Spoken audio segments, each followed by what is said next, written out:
Maman chérie, que de découvertes depuis mon arrivée. Et quelle joie aussi d'entrer dans l'action.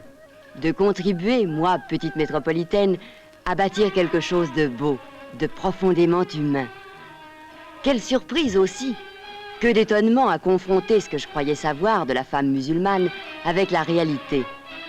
Je retrouve, pour te décrire mes sensations, les mots mêmes que Jean employait dans les lettres qu'il m'écrivait pendant son séjour en Algérie. Je me sens le même enthousiasme que mon fiancé et je suis profondément heureuse qu'il m'ait été donné de continuer sa tâche comme équipière médico-sociale itinérante. On dit une MC en Algérie. Dès l'arrivée, les choses n'ont pas traîné. Et une assistante venue m'accueillir m'a confié pour 15 jours à une compagne musulmane, une ancienne qui se prénomme Farida. Je dois visiter avec elle quelques équipes sur toute l'Algérie, ce qui me permettra de me familiariser avec mon travail et mieux connaître la population.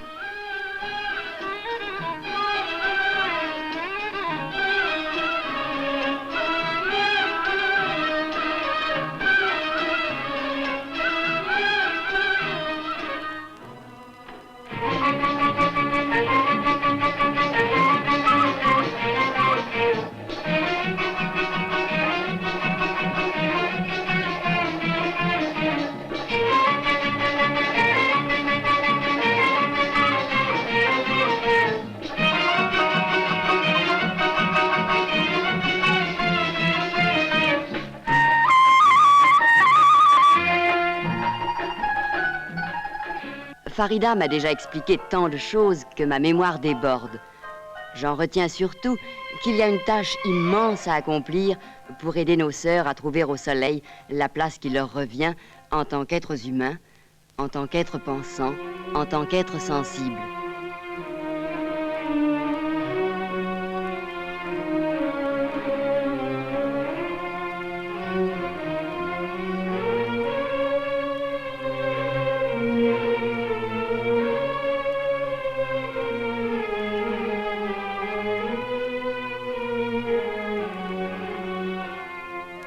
Il y a beaucoup à faire sur le plan matériel, mais j'ai vu que l'on s'y emploie.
Nous étions aujourd'hui avec une équipe des environs de Miliana.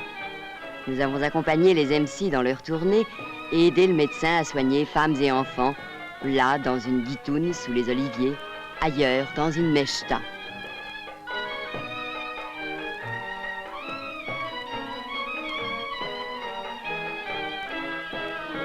Tandis que nous gardions la laine avec les femmes, elles nous ont dit leurs peines, leurs joies et aussi l'espoir que notre venue leur causait. J'aurais aimé que tu les vois écouter nos conseils, cependant qu'une équipière soignait des voisines dans un coin de la mechta.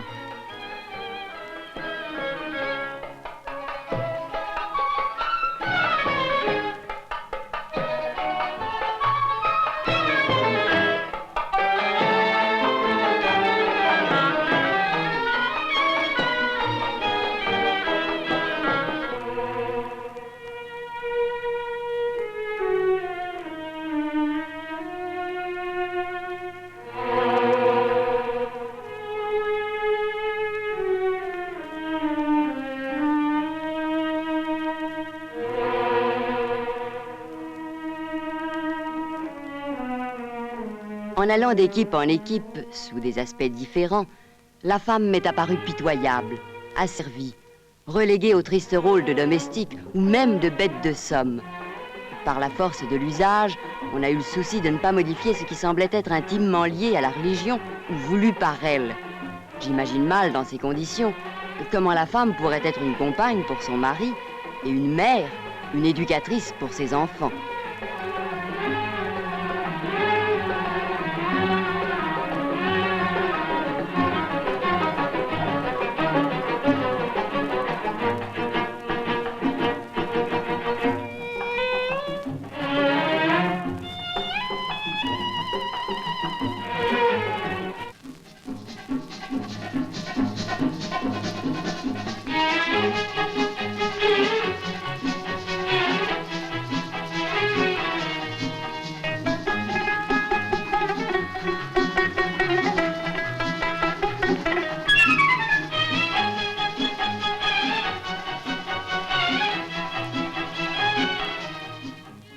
Et pourtant, tous ces gosses ont besoin que l'on s'occupe d'eux pour tant de choses, pour leur santé, pour leur hygiène. Je sens tout à la fois qu'il est si simple d'y parvenir et que la tâche est immense.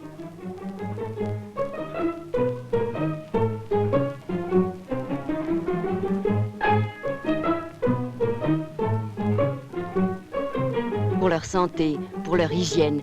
Je sens tout à la fois qu'il est si simple d'y parvenir et que la tâche est immense.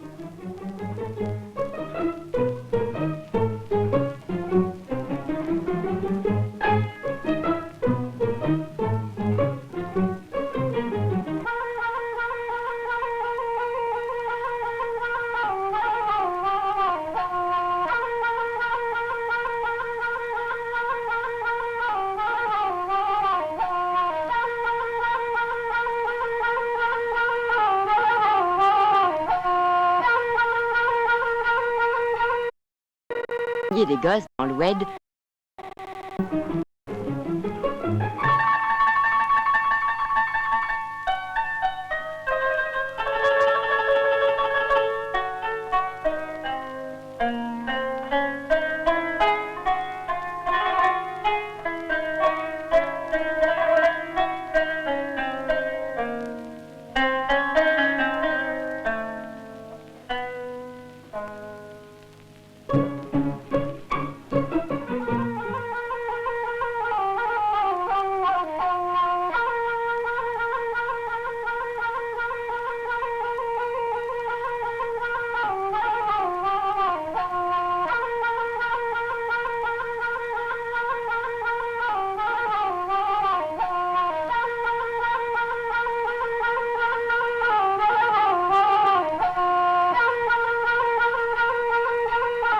Nous avons baigné des gosses dans l'oued, nous les avons habillés de propre, ils étaient heureux comme tout.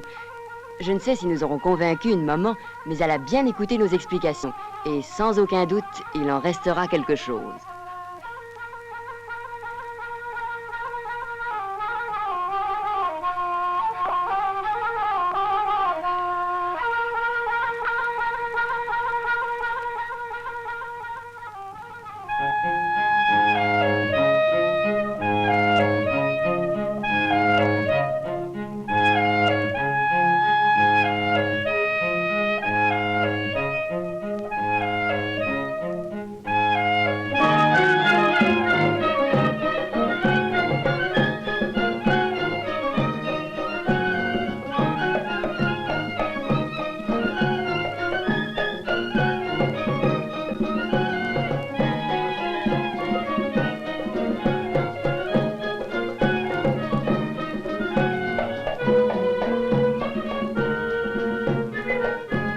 C'est à Biskra que j'ai vu le premier stade de cette éducation de la population féminine.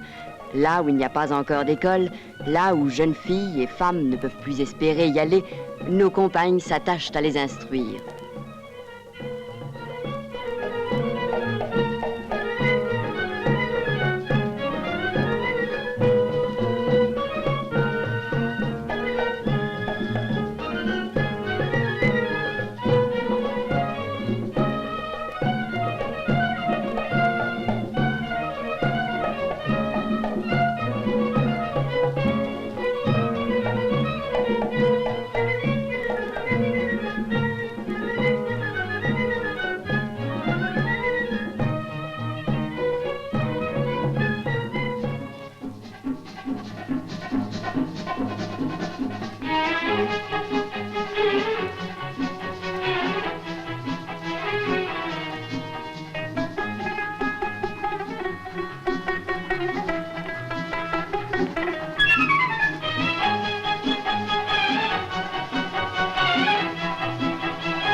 Non loin, sur une pittoresque terrasse, c'était une leçon de puériculture.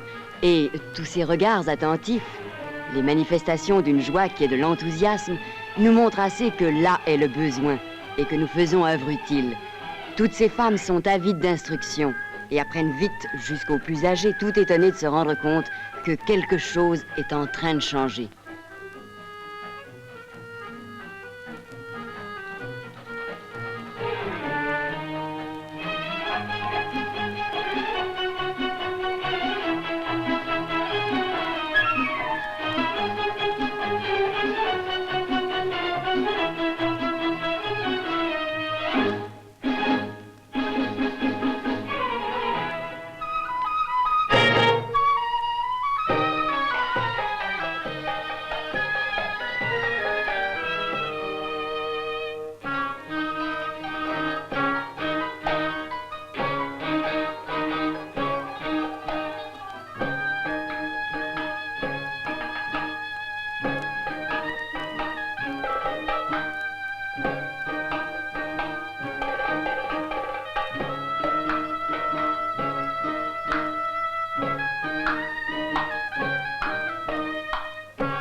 De Biskra aux Aurès et aux Chélif, musulmanes et chrétiennes, femmes mûres ou toutes jeunes filles, éducatrices et élèves, toutes mettent leur foi et leur ardeur dans le travail.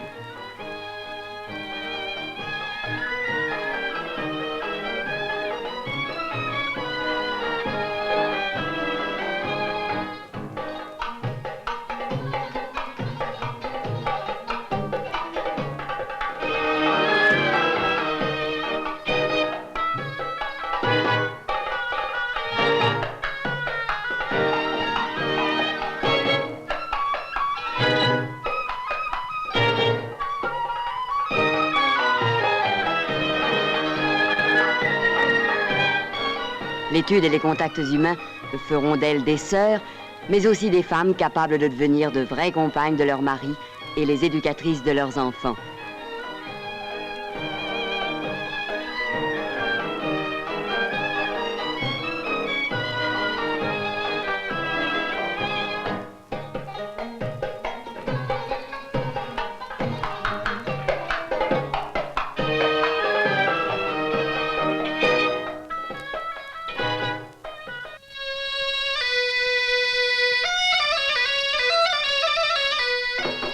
C'est ce qu'au marché de Mostaganem, une musulmane expliquait à son voisin. Depuis que j'ai voté, je sens que j'ai changé. Et cela me donne les forces et le courage d'une jeune.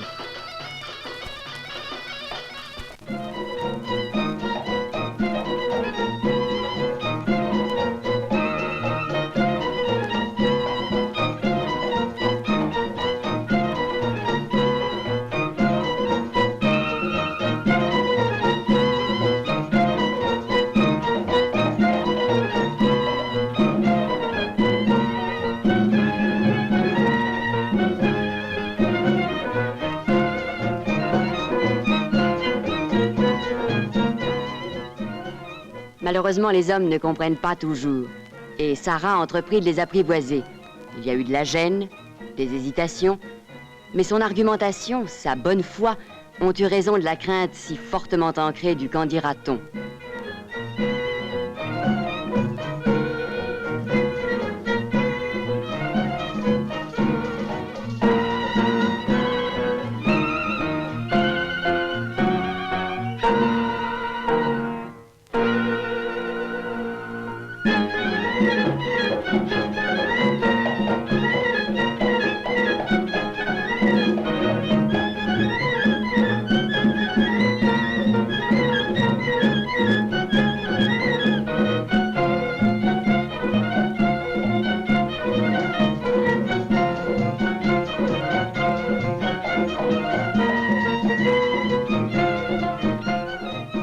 J'ai même eu l'impression que ces hommes s'étaient sentis soulagés d'un préjugé ridicule.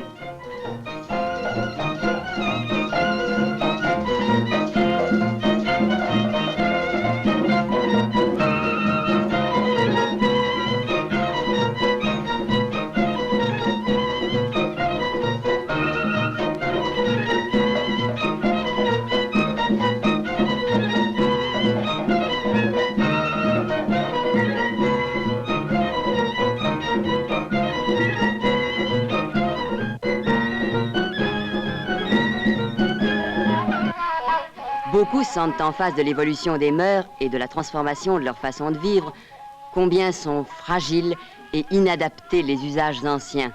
Mariage devant l'Assemblée des notables ou devant le notaire.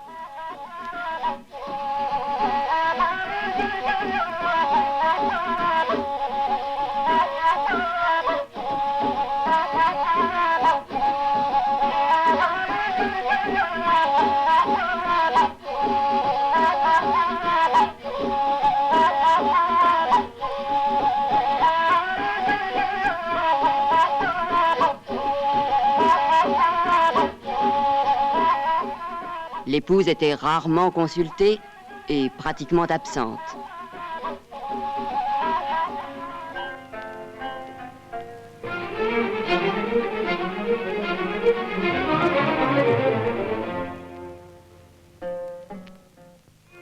Combien encore ne considèrent leur épouse que comme une domestique occasionnelle? On la renvoie quand elle a cessé de plaire.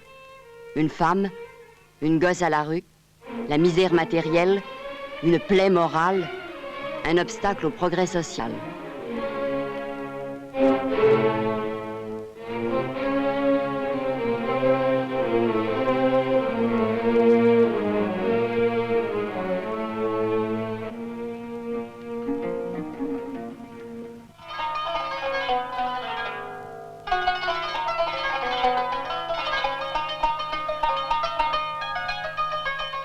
La réforme en cours trouve auprès de toute la population féminine comme de la population masculine un succès grandissant.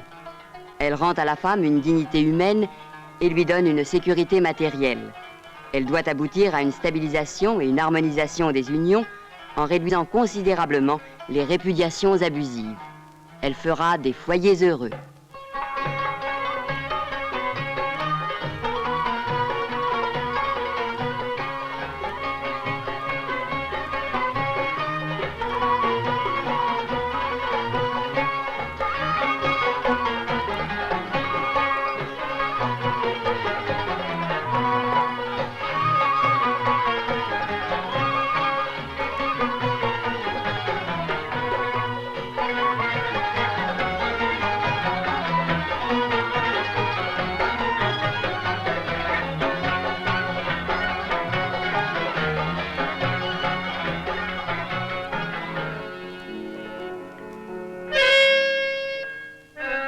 Ainsi, dans quelques années, pouvons-nous espérer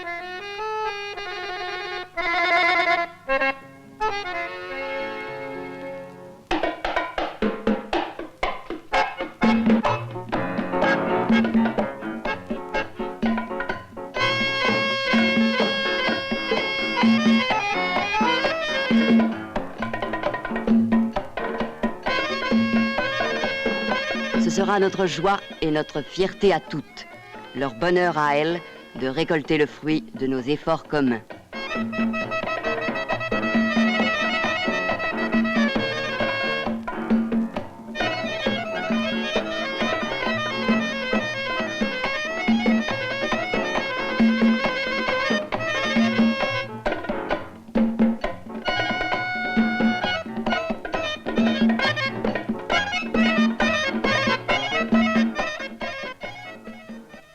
Mon stage, maman chérie, c'est terminé. J'en garde une foule d'images et de souvenirs et j'y ai acquis une foi de missionnaire.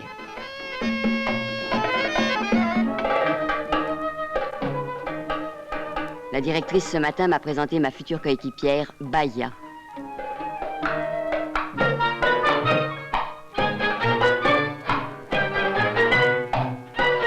Après nous avoir indiqué sur la carte quel serait notre poste, elle nous a demandé si nous étions volontaires. Ni Baya ni moi n'avons hésité. Excuse-moi, maman, je n'ai même pas pensé à toi. J'ai pensé à tous ces êtres qui attendent de leur sœur beaucoup d'amour et un peu d'aide pour devenir des femmes.